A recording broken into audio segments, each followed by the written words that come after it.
در شوق رویت عارض رحمانیم گرفت.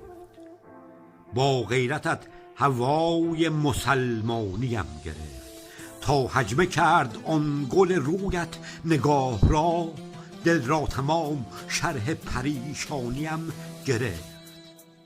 بر مردمان چشم سرم از شمایلت نوری رسید، حلقه عرفانیم گرفت.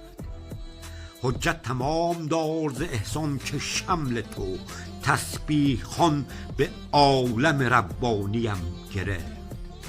در رب و رب ذکر مقامم فزوده شد، از عایدت صباح به سبحانیم گرفت. بالا گرفت و کام گرفتم به شطحیات، تا رشحه قلم صف شطحانیم گرفت. از شطحیات تا حشراتت سخن رسید، دل را نظر ز دیده انسانیم گرفت.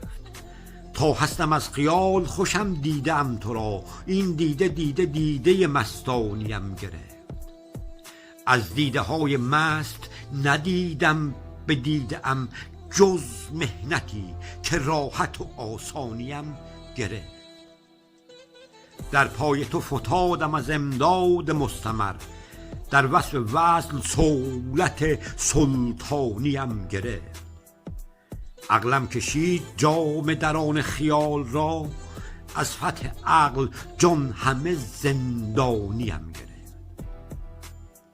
گشتم چو کشتم عقل ز احساس عافیت، در ابتلا هوای تو قربانیم گرفت.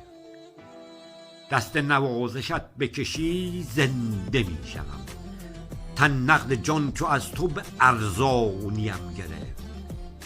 گر مغتنم بداریم احساس مرحمت، شوقم غنیمتیست سخندانیم گرفت.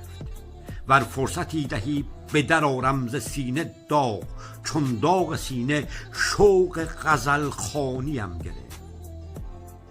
طالب حضور یار ندانی چه می کند، با شوق او چو تن روحانیم گرفت.